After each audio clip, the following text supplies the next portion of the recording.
Hello, and welcome to another teaching from 119 Ministries. We believe that the whole Bible is true and applicable to our lives today.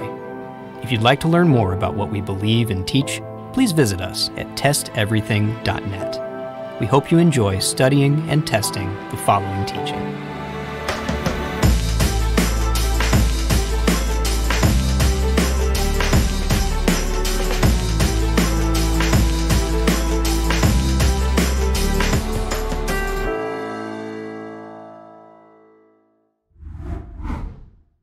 Welcome back to our study on the book of Daniel. In our last teaching, we covered Daniel chapter 10, where Daniel received a vision after 3 weeks of mourning. The angel who brought him the vision explained that he could not have done so without the aid of another angel, Michael. The vision took a hard physical toll on Daniel, and the angel strengthened him several times in order to get him through the experience.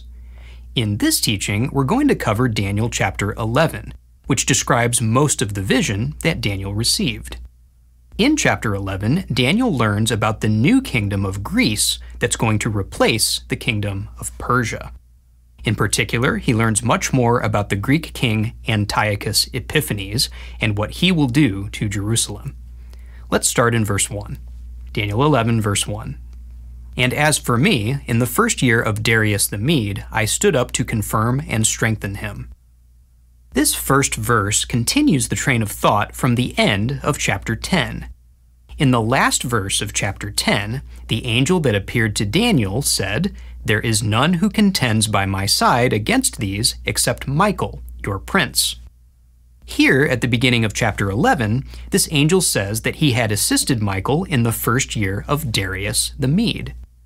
This would have been 2 years earlier, which was when Persia conquered Babylon. The Persian king Cyrus released the Jews from captivity and allowed them to return to their land.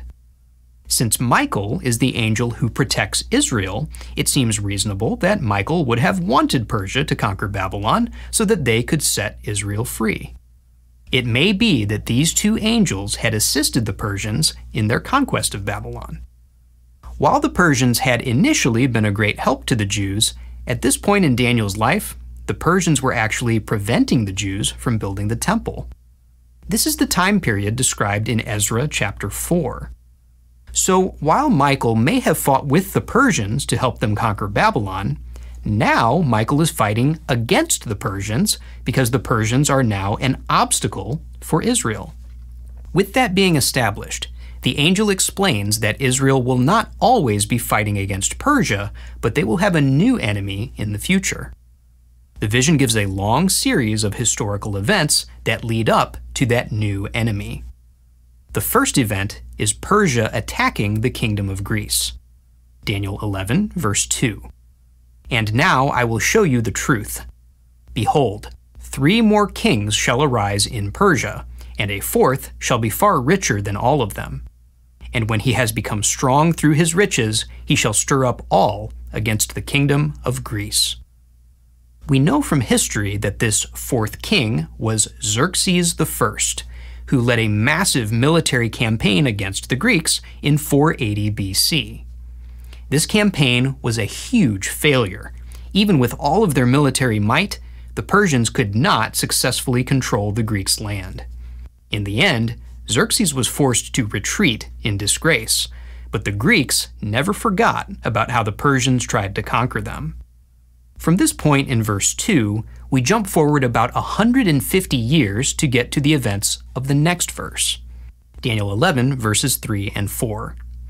Then a mighty king shall arise, who shall rule with great dominion and do as he wills. And as soon as he has arisen, his kingdom shall be broken and divided toward the 4 winds of heaven, but not to his posterity, nor according to the authority with which he ruled. For his kingdom shall be plucked up and go to others besides these. These verses are referring to Alexander the Great, the Greek king who attacked and conquered the Persian Empire. We talked about Alexander when we covered Daniel chapter 8. He was described as a great horn on a goat that flew in from the west and trampled the Persians. Alexander did indeed rule with great dominion and do as he wills. However, in 323 BC, not long after he conquered Persia, Alexander died. He was only in his early 30s, and he had no heir. Consequently, 4 of Alexander's generals ended up dividing his kingdom among themselves. This division of the kingdom was also described in chapter 8. The goat's great horn was broken, and 4 new horns grew in its place, representing these 4 Greek generals and the 4 kingdoms they established. All of these features are described here in verses 3 and 4 as well. As soon as Alexander rose to power, his kingdom was broken. It did not go to his posterity, but was divided among 4 other people. As we go into the next few verses, there's some additional history that we need to know. One of the 4 Greek kingdoms that arose after Alexander's death was known as the Seleucid kingdom. The Seleucids' capital was the city of Antioch, which is located in modern-day Syria, north of Israel. Another one of the 4 kingdoms became known as the Ptolemaic kingdom. The Ptolemies were based in the city of Alexandria, which is in Egypt, south of Israel. Israel is the main focus of this vision, and so these nations are named according to where they were located relative to the land of Israel. Throughout the rest of this vision, the Seleucid kingdom will be called the North, and the Ptolemaic kingdom will be called the South. After verse 4, the vision moves forward another 70 years, when the king of the South tries to make an alliance with the king of the North. However, this alliance does not go as planned. Daniel 11, verses 5 and 6. Then the king of the South shall be strong, but one of his princes shall be stronger than he, and shall rule, and his authority shall be a great authority. After some years they shall make an alliance, and the daughter of the king of the South shall come to the king of the North to make an agreement. But she shall not retain the strength of her arm, and he and his arm shall not endure. But she shall be given up, and her attendants, he who fathered her, and he who supported her in those times. We know from history exactly who these kings were. The king of the South was King Ptolemy II. He gave his daughter to King Antiochus II of the Seleucid kingdom in hopes of making a lasting alliance between them. However, just like the vision says, this alliance did not last. Antiochus ended up divorcing Ptolemy's daughter, and eventually, both she and her only son were killed. This is how the daughter of Ptolemy did not retain the strength of her arm. So this attempt to form an alliance between the North and the South was a complete failure. What happened after that failure? The vision explains. Daniel 11, verses 7 through 9. And from a branch from her roots one shall arise in his place. He shall come against the army and enter the fortress of the king of the North, and he shall deal with them and shall prevail. He shall also carry off to Egypt their gods, with their metal images and their precious vessels of silver and gold, and for some years he shall refrain from attacking the king of the North. Then the latter shall come into the realm of the king of the South, but shall return to his own land. After Ptolemy II died, he was succeeded by his son, Ptolemy III. He is called a branch from her roots because he was the brother of the woman who was married off to make the alliance with the North. Since the alliance involving his sister had failed, Ptolemy III attacked the Seleucid kingdom and captured many people and precious vessels, which he took back to Egypt with him. Again, everything transpired exactly as this vision says. After Ptolemy's victory, the conflict between the North and the South subsided for a little while, but as the vision explains, these two kingdoms would go on to fight for generations. Daniel 11, verses 10 through 13. His sons shall wage war and assemble a multitude of great forces, which shall keep coming and overflow and pass through, and again shall carry the war as far as his fortress. Then the king of the South, moved with rage, shall come out and fight against the king of the North. And he shall raise a great multitude, but it shall be given into his hand. And when the multitude is taken away, his heart shall be exalted, and he shall cast down tens of thousands, but he shall not prevail. For the king of the north shall again raise a multitude greater than the first. And after some years he shall come on with a great army and abundant supplies. There's a lot going on in these verses, but once again, it all lines up with history. The Seleucid king, Antiochus III, marched his army into the Ptolemies' territory and tried to intimidate them into giving him land and power. This did move the Ptolemies with rage, and in 217 BC, Ptolemy IV attacked Antiochus in Gaza and defeated him. However, after Ptolemy IV died, Antiochus raised up another army and started to conquer territory for the Seleucids once again. Let's pause for a moment and reflect on everything Daniel has seen in this vision so far. First, the Persians attack Greece. Then, Greece conquers the Persians. Then, Greece divides into 4 smaller kingdoms, including the north and the south, and these kingdoms fight with each other for many years. We might ask, why is any of this important to Daniel? Remember, Daniel is concerned with his people, Israel, and their city, Jerusalem. So far, neither Israel nor Jerusalem have been mentioned in this vision. However, they will be included in this vision very soon. Jerusalem was located directly between the kingdoms of the north and the south, and it was only a matter of time before this conflict would involve Israel too. We're about to see how they got involved and what happened to them as a result. Let's continue. Daniel 11, verses 14 through 16. In those times many shall rise against the king of the south, and the violent among your own people shall lift themselves up in order to fulfill the vision, but they shall fail.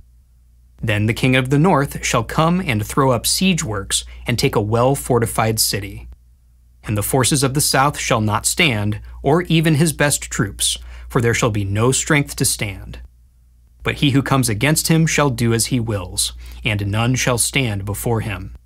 And he shall stand in the glorious land, with destruction in his hand. In 200 BC, Antiochus III successfully captured the city of Sidon, which was renowned for being very well fortified and difficult to capture. This was the well-fortified city mentioned in verse 15. After that, Antiochus soundly defeated the Ptolemies at the Battle of Panium, which granted him control over Gaza. Gaza is part of the land of Canaan, so Antiochus did indeed stand in the glorious land, as it says in verse 16. One thing that is a bit of a mystery is what it means in verse 14 when it says, "The violent among your own people shall lift themselves up in order to fulfill the vision." It's not clear what vision is being spoken of here, or how these violent Jews were attempting to fulfill it. The historian Josephus records that the Jews welcomed Antiochus and supported his army with provisions while he was fighting against the Ptolemies, but there's no mention of these Jews being violent or of them having a vision. Perhaps historical details will emerge at some point that will clarify this part of the prophecy.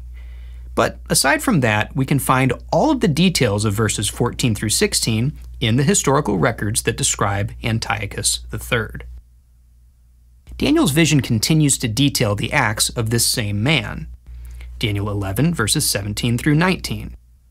He shall set his face to come with the strength of his whole kingdom, and he shall bring terms of an agreement and perform them. He shall give him the daughter of women to destroy the kingdom, but it shall not stand or be to his advantage. Afterward he shall turn his face to the coastlands and shall capture many of them, but a commander shall put an end to his insolence. Indeed, he shall turn his insolence back upon him. Then he shall turn his face back toward the fortresses of his own land, but he shall stumble and fall, and shall not be found. This part sounds complicated, but the historical record makes it much more clear. In 197 BC, Antiochus made a treaty by marrying his daughter to Ptolemy V. This treaty temporarily ended the war in the south, So Antiochus moved his armies northwest and tried to conquer the coastland that we today know as the country of Greece. However, the Roman commander, Glabrio, intervened and stopped him in his tracks, putting an end to his insolence, as it says in verse 18. In 190 BC, Rome defeated Antiochus at the Battle of Magnesia, and after that, Antiochus withdrew all of his forces from the west. Still desiring to conquer something, Antiochus attacked cities in the east, but he was killed attempting to rob a temple in the land of Elam. This is how he stumbled and fell and was not found, as it says in verse 19. We now arrive at events that significantly affect Israel. Antiochus III had his conquest interrupted. The Ptolemies stopped him in the south, the Romans stopped him in the west, and he died at the hands of the Elamites in the east. However, he had managed to take control of the land of Judea. When his son, Seleucus IV, took the throne, he tried to squeeze extra resources out of Israel, which we read about in the next few verses. Daniel 11, verses 20 and 21. Then shall arise in his place one who shall send an exactor of tribute for the glory of the kingdom. But within a few days he shall be broken, neither in anger nor in battle. In his place shall arise a contemptible person to whom royal majesty has not been given. He shall come in without warning and obtain the kingdom by flatteries. Seleucus IV owed massive sums of money to Rome, and he attempted to pay that back by taking some of the treasures from the temple in Jerusalem. This is how he was an exactor of tribute.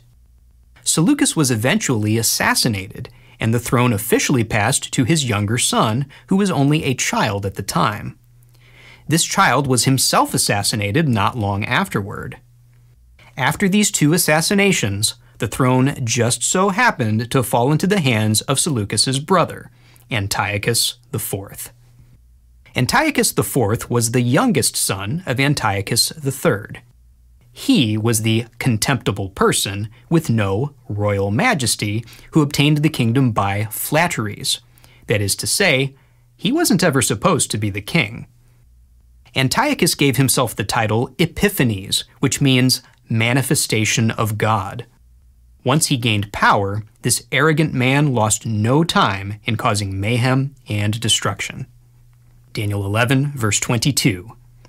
Armies shall be utterly swept away before him and broken, even the prince of the covenant. The Hebrew word for armies here is zeroah, which literally means an arm, as in the part of the body. Metaphorically, this term frequently refers to strength.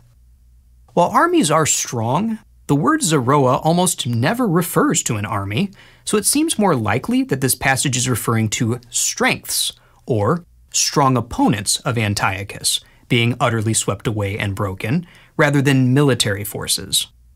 Historically, one of Antiochus's strong opponents, who was swept away and broken, was a Judean, the high priest Onias. Antiochus wanted his whole kingdom to be Hellenized, which means to follow Greek customs and worship Greek gods. Onias, however, did not want the Jews to be Hellenized because he was faithful to Yahweh, and Yahweh commands his people not to bow down to the gods of other nations.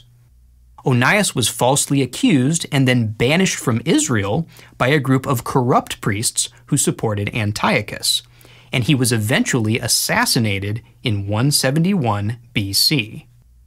Onias may well be the Prince of the Covenant mentioned in verse 22, because he led Israel in obedience to God's covenant. Once Onias was gone, the people didn't have a strong leader who could stand against the influence of the Greeks. After he was killed, things quickly deteriorated in Jerusalem. It was around that time that Antiochus resumed his father's war against the Ptolemies and invaded Egypt, which is described in the next few verses. Daniel 11, verses 23 through 28. And from the time that an alliance is made with him, he shall act deceitfully, and he shall become strong with a small people. Without warning he shall come into the richest parts of the province, and he shall do what neither his fathers nor his fathers' fathers have done, scattering among them plunder, spoil, and goods. He shall devise plans against strongholds, but only for a time. And he shall stir up his power and his heart against the king of the south with a great army. And the king of the south shall wage war with an exceedingly great and mighty army, but he shall not stand, for plots shall be devised against him. Even those who eat his food shall break him. His army shall be swept away, and many shall fall down slain. And as for the two kings, their hearts shall be bent on doing evil. They shall speak lies at the same table, but to no avail, for the end is yet to be at the time appointed. And he shall return to his land with great wealth, but his heart shall be set against the holy covenant.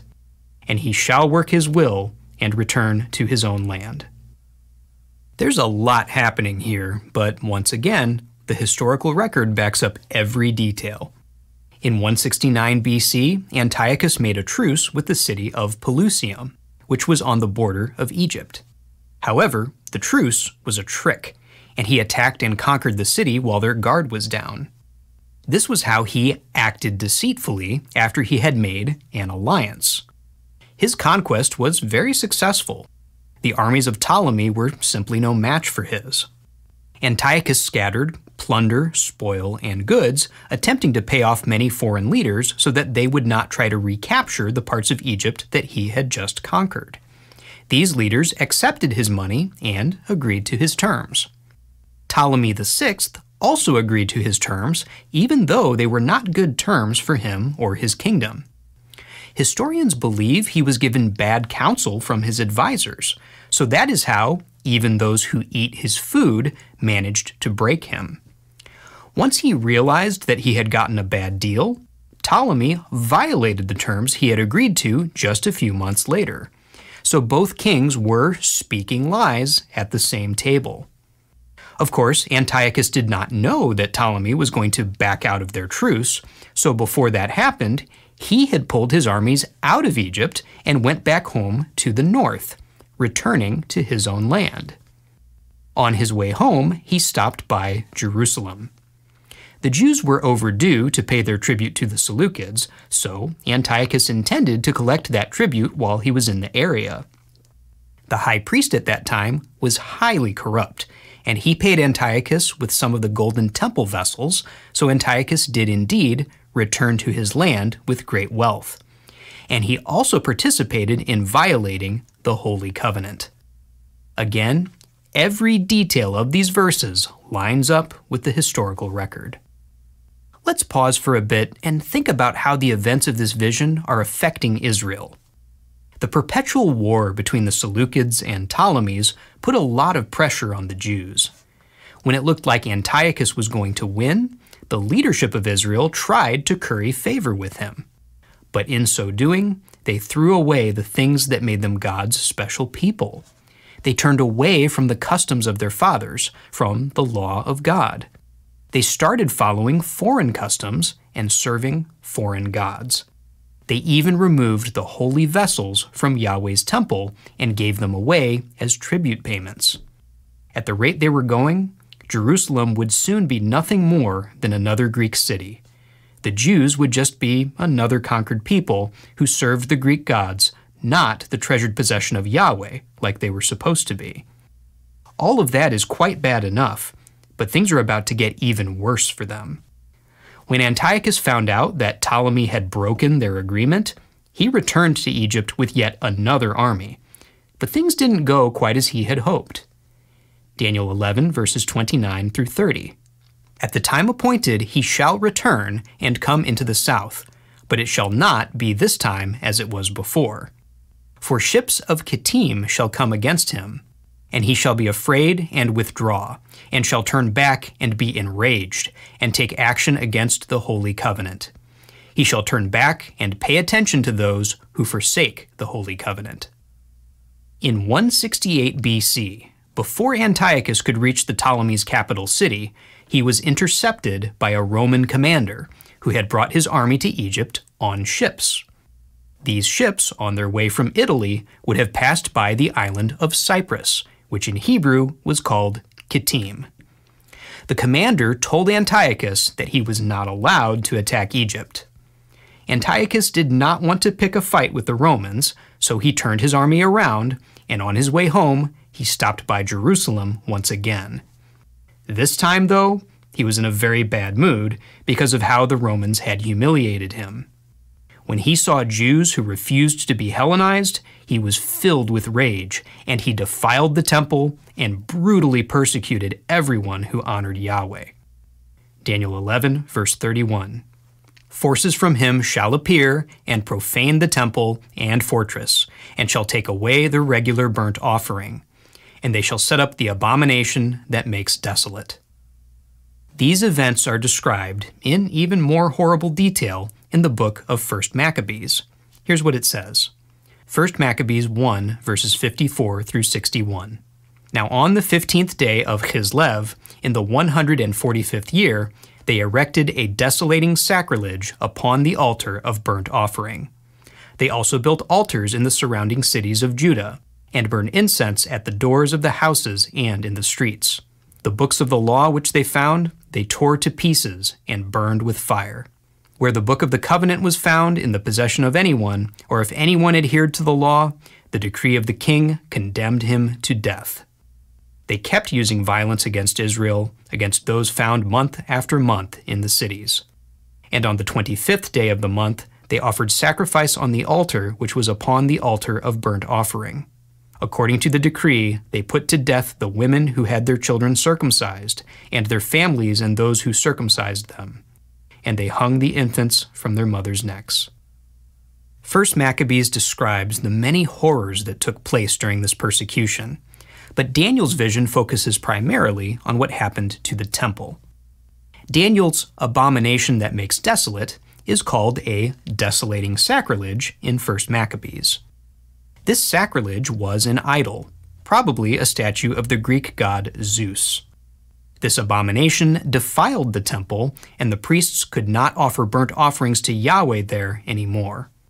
Daniel chapter 8 mentions this same abomination. Daniel 8 verses 13 through 14. Then I heard a holy one speaking, and another holy one said to the one who spoke, For how long is the vision concerning the regular burnt offering, the transgression that makes desolate, and the giving over of the sanctuary and host to be trampled underfoot? And he said to me, For 2,300 evenings and mornings. Then the sanctuary shall be restored to its rightful state. Here we see the phrase transgression that makes desolate, or in Hebrew, hapesha shomem. This is slightly different from the wording in Daniel chapter 11, which is abomination that makes desolate, or hashikutz meshomem. In our teaching on chapter 8, we discussed all of the reasons that this passage in Daniel chapter 8 was referring to the actions of Antiochus IV. So it seems clear that the abomination that makes desolate and the transgression that makes desolate are one and the same. Yet another phrase that describes this item is desolating sacrilege, the idol mentioned in 1 Maccabees.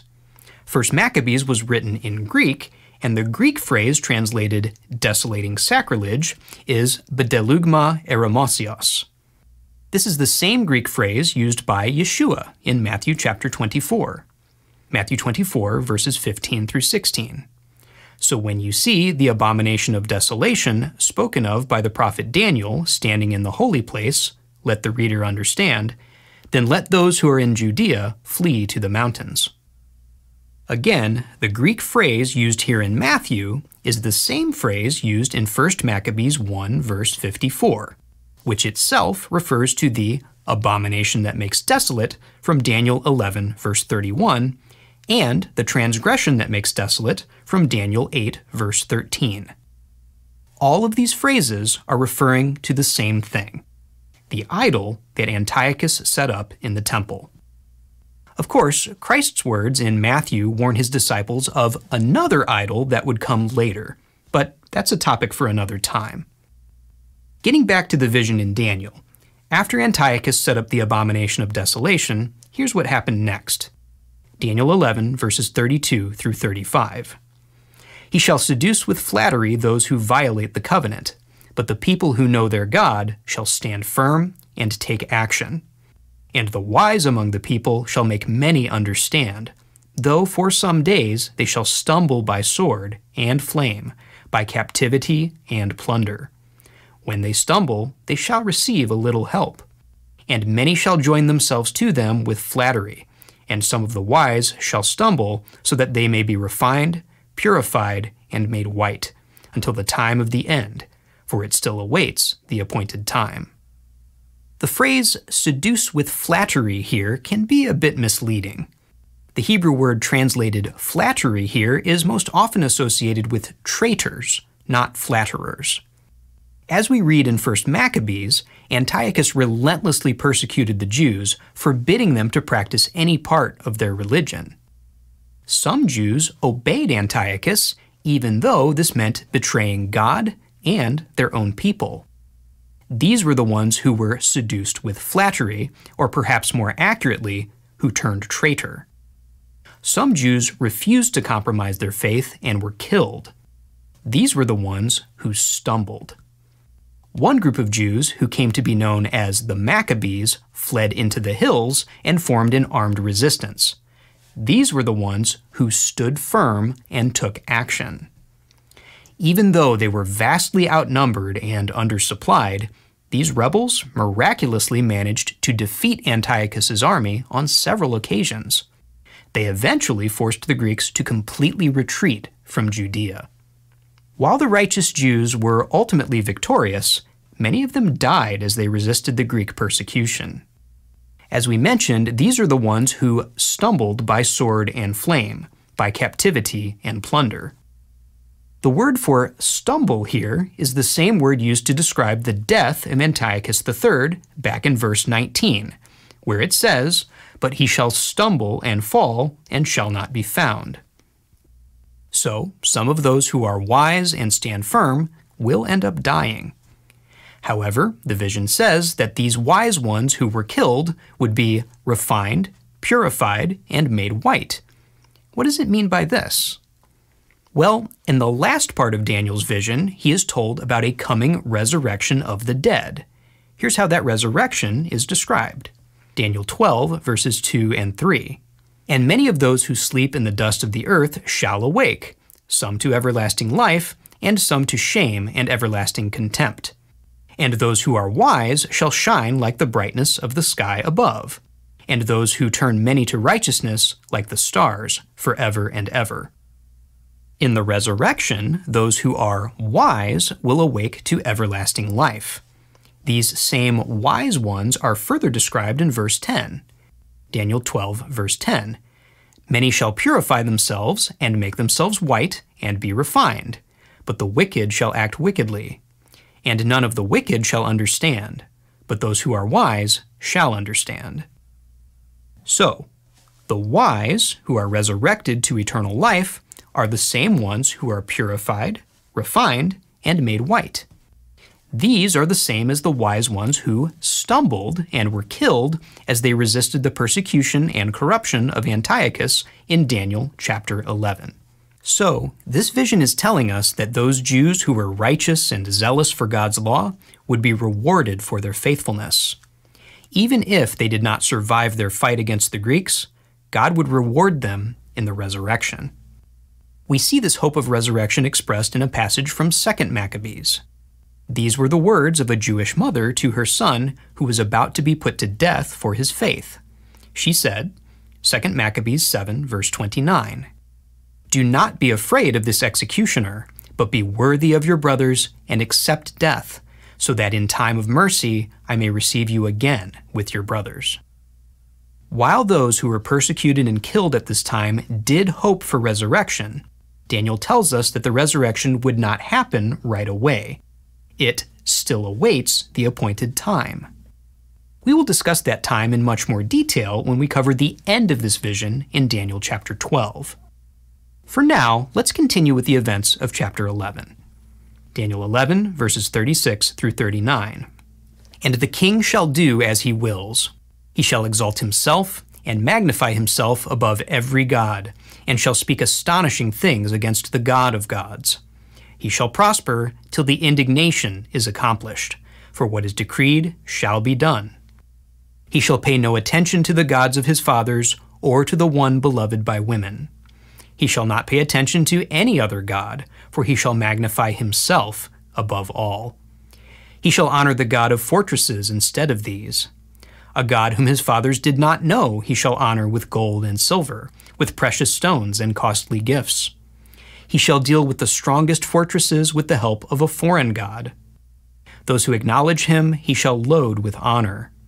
He shall make them rulers over many, and shall divide the land for a price. At this point, the vision stops describing events in chronological order and starts giving a synopsis of the abhorrent things that Antiochus would do over the course of his life. It says that Antiochus would magnify himself above all. As we mentioned before, Antiochus called himself Epiphanes, meaning manifestation of God, and he was the first Seleucid king to depict himself as a god on the coins that bore his image. He certainly did magnify himself above all, especially above Yahweh, whose temple he desecrated and whose people he tried to destroy. He also performed some unprecedented and bizarre religious rituals, including holding a wedding in which he married a Persian goddess. This may be the way he honored a god with costly gifts that his fathers did not know. When it says he would divide the land for a price, many people take this to mean that he sold off pieces of his kingdom, but actually he did the opposite. Antiochus paid others in order to solidify his control over the various divisions of his kingdom. Throughout this vision, Antiochus has been described as someone who buys influence and distributes wealth among his friends, and this is how he is known in other historical sources also. Just like so much else in this vision, the details in these verses are corroborated by other sources of history. Now we arrive at the most controversial part of the vision. Everything we've covered so far lines up with other historical sources almost to a T. But this next part contains details that some say do not line up with history. Let's read through it and then discuss these supposed discrepancies. Daniel 11, verses 40 through 45. At the time of the end, the king of the south shall attack him, but the king of the north shall rush upon him like a whirlwind, with chariots and horsemen, and with many ships. And he shall come into countries, and shall overflow and pass through. He shall come into the glorious land. And tens of thousands shall fall, but these shall be delivered out of his hand, Edom and Moab, and the main part of the Ammonites. He shall stretch out his hand against the countries, and the land of Egypt shall not escape. He shall become ruler of the treasures of gold and of silver, and all the precious things of Egypt, and the Libyans and the Cushites shall follow in his train. But news from the east and the north shall alarm him, and he shall go out with great fury to destroy, and devote many to destruction. And he shall pitch his palatial tents between the sea and the glorious holy mountain. Yet he shall come to his end, with none to help him. Critics say that there is no record of the Ptolemies attacking Antiochus IV after the persecution in Jerusalem, much less that there was a giant battle on land and sea that Antiochus won, as Daniel seems to describe here. Furthermore, we aren't told in any other sources about any alliance between the Seleucids and the Libyans or the Cushites. Because of these supposed historical inconsistencies, some have argued that Daniel 11 gives a false prophecy. Others argue that this part of the vision must be referring to somebody other than Antiochus IV, maybe even somebody in the future. So, are these critics right? Is this part of the vision irreconcilable with the facts of history? Well, let's address the second idea first, the idea that this part of the vision is referring to someone other than Antiochus IV. It's hard to imagine how that could be the case. Every detail of this vision from these verses has lined up perfectly with the life and actions of Antiochus Epiphanes. from the way he came to power, to his style of rulership, to his unprecedented religious policies, to the way his conquest of Egypt was halted by the Romans, to the way he defiled the temple in Jerusalem, every single detail from verses 20 to 39 has matched the historical sources that describe Antiochus IV. When we reach verse 40, we are still talking about this same king, the king of the north. There's no other Seleucid king who fits the description given here. Some say this must be a description of a king still in our future, but that just doesn't seem possible. The Seleucid kingdom was conquered by the Romans and is long gone. We shouldn't ever see another Seleucid king again. The only person, past or future, who could reasonably fit into these verses is Antiochus IV. So that brings us back to the first idea, that this part of Daniel is simply wrong. Did this vision get every single one of the details correct until just the last few? Do verses 40 through 45 give a false prediction? Well, no, they don't. The details in these verses that seem to contradict history can actually be easily accounted for. Let's first consider the alliance between the Seleucids and the Libyans and Cushites. While it's true that we don't have external attestation to such an alliance, it's entirely possible that such an alliance existed and it simply was not recorded by the other historical sources. Many things have happened that historians either didn't know about or didn't think were worth writing down. So it's not terribly concerning that this particular detail is not mentioned in other sources. That detail by itself doesn't discredit this part of Daniel at all. And given how many other details this chapter of Daniel has gotten right, there's little reason to doubt the accuracy of this one. Next, let's consider the other supposed discrepancy, the huge battle between the north and the south. That's a much bigger problem. It's not a detail that's so easily dismissed. The Roman historians wrote extensively about the military campaigns of the Seleucids and Ptolemies. They described the nature of the treaties that were made, the movements of their troops, and especially the locations and outcomes of their battles. It's these very records that give us confidence in the accuracy of so much of the rest of Daniel chapter 11. It's hard to imagine that these historians, who paid so much attention to the details of the battles, would neglect to mention a huge battle between these kingdoms in which tens of thousands were killed. That's not the kind of detail that they would be likely to miss. So why does this vision seem to predict a battle that never happened? Well, the answer is that the battle did happen, and we do have other historical records of it. But the problem is that people have misread this part of Daniel. Many people assume that the battle in verse 40 must occur after the defiling of the temple in verse 31. However, that's not what this part of Daniel is saying. Verses 40 through 45 are continuing the summary of Antiochus's life that began in verse 36. That is to say, verses 36 through 45 give a summary of the significant things that Antiochus would do, and most of those things happened before he defiled the temple. These verses repeat information that we've already been given in this vision. To be specific, the battle that's described in verses 40 through 43 is the same battle that was described in verses 25 through 28. When we take a closer look at these two passages, we can clearly see that they're describing the same event. Both passages say that the south attacked first, but that the north won the battle.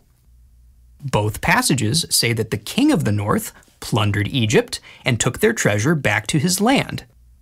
Both passages say that he stopped in the Holy Land on his way back home. All of these details are attested to by other historical sources also. Compare, for example, verses 40 through 43 with a passage from 1 Maccabees. Daniel 11, verses 40 through 43.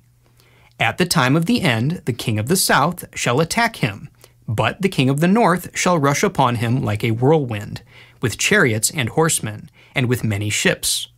And he shall come into countries, and shall overflow and pass through. He shall come into the glorious land. And tens of thousands shall fall, but these shall be delivered out of his hand, Edom and Moab, and the main part of the Ammonites. He shall stretch out his hand against the countries, and the land of Egypt shall not escape.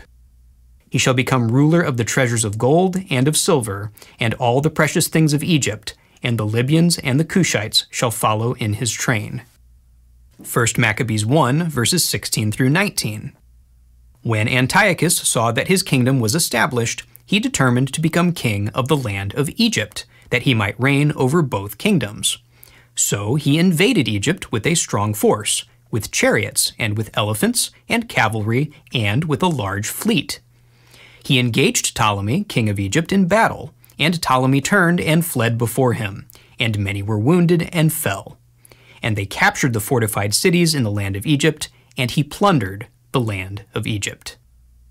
When we examine the passage in context and consider the witness of history, it seems quite clear that Daniel 11, verses 40 through 45, is describing the same events that were mentioned earlier in the chapter, along with a few additional details, such as where Antiochus was going to pitch his tents. These verses do not conflict with history at all.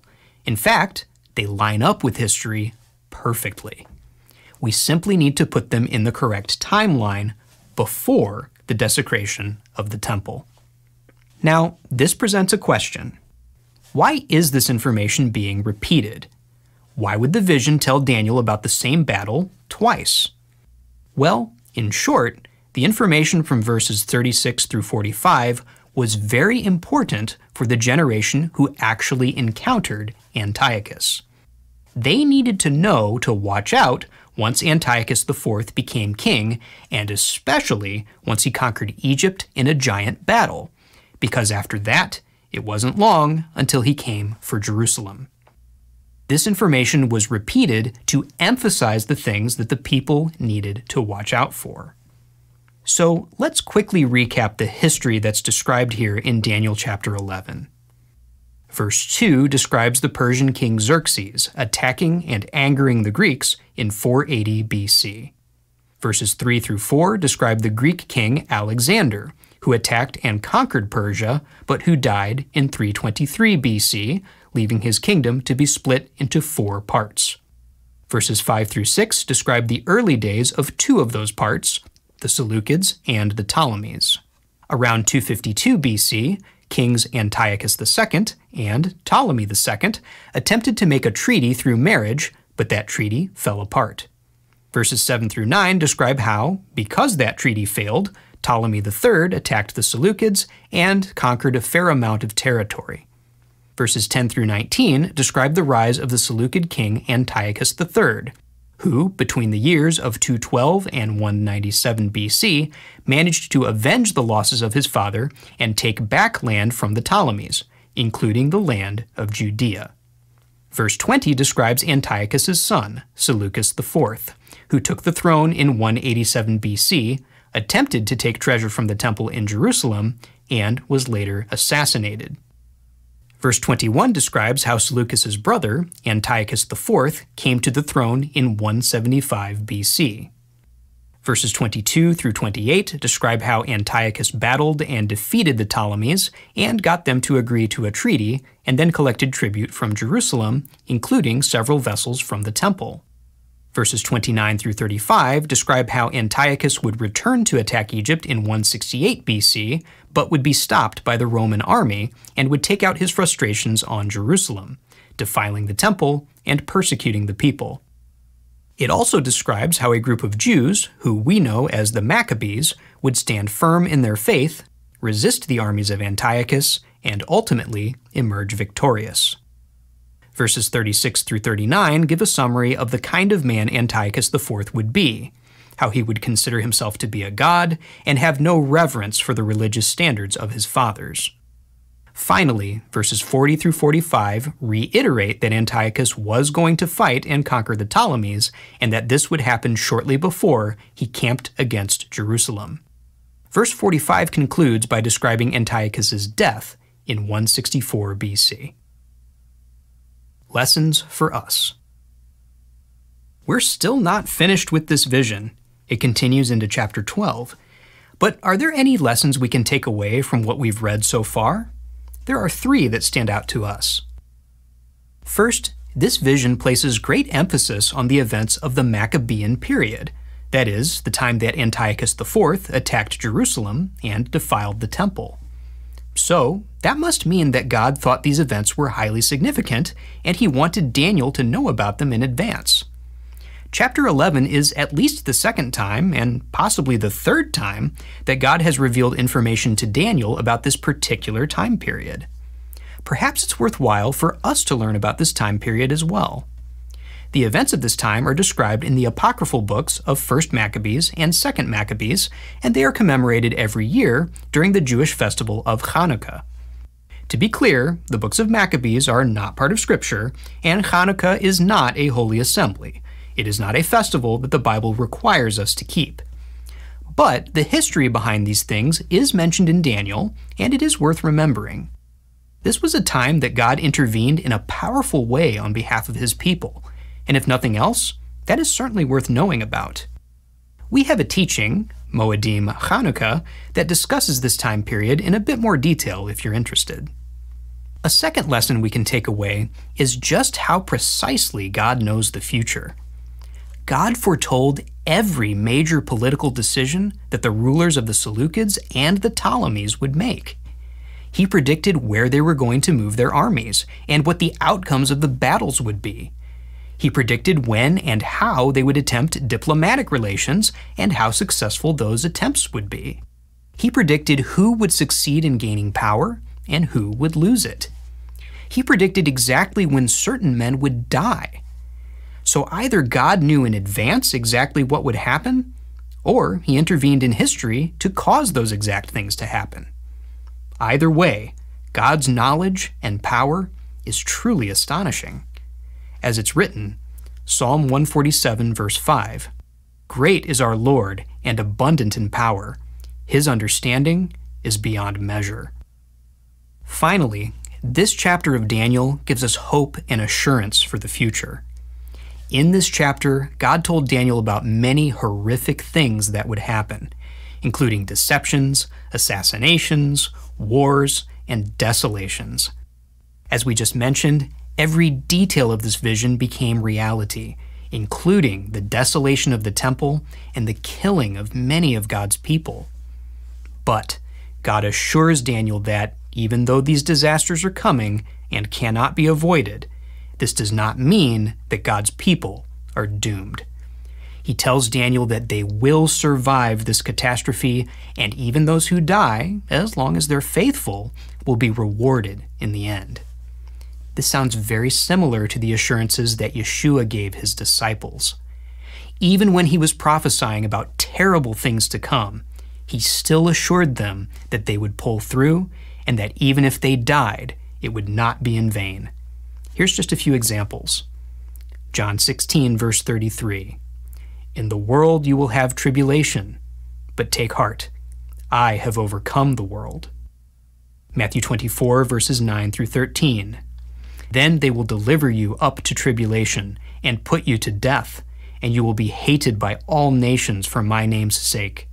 And then many will fall away and betray one another and hate one another. And many false prophets will arise and lead many astray. And because lawlessness will be increased, the love of many will grow cold. But the one who endures to the end will be saved." Revelation 2, verse 10. "Do not fear what you are about to suffer. Behold, the devil is about to throw some of you into prison, that you may be tested, and for 10 days you will have tribulation. Be faithful unto death, and I will give you the crown of life." As followers of Christ, we have the same assurance that Daniel did. It's true that difficulties, even persecution and disaster, will come to us. They cannot be avoided. But if we are God's people, if we're faithful and steadfast, we will make it through. And even if we die, we will still have a crown of life. We'll talk about resurrection from the dead much more in the next part of this series when we cover Daniel chapter 12. We hope to see you there. We pray you've been blessed by this teaching, and remember, continue to test everything. Shalom.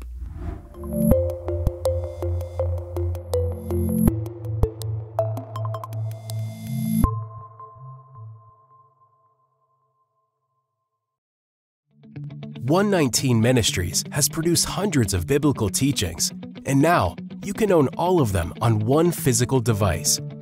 We're excited to announce that our entire video library in HD quality is now available on a flash drive. This drive can be plugged into your PC, phone, tablet, or anything else with a USB or USB-C port. The drive also contains written transcripts of our teachings for those who prefer to read rather than watch. Of course, we still offer all of our material for free at testeverything.net, but having a physical copy will allow you to watch our videos anywhere and anytime without the need for an internet connection. Having a physical copy will also ensure that our teachings are available if we are ever removed from video websites, which is a danger that ministries around the world are facing more and more. We want to continue to reach as many people as possible. Now, you might be asking, but what about all the new teachings released every week? Well, in addition to receiving all our past teachings, your purchase comes with free updates for life. Each flash drive comes with instructions that will allow you to easily download and store new teachings as they are released. Or mail us in the flash drive once a year, and we will update it for you and send it back at no charge to you. We hope you are blessed by this new resource. And as always, any proceeds our ministry receives goes right back into producing more teachings. Get your 119 flash drive today by going to 119flashDrive.com. It is because of you, our generous supporters, who make it possible to offer these high-quality teachings completely free of charge. If you feel led to support 119 Ministries so that we can continue this effort, please visit testeverything.net and click on the Support 119 tab. Learn how you can partner with us to take the whole Word of God to the nations.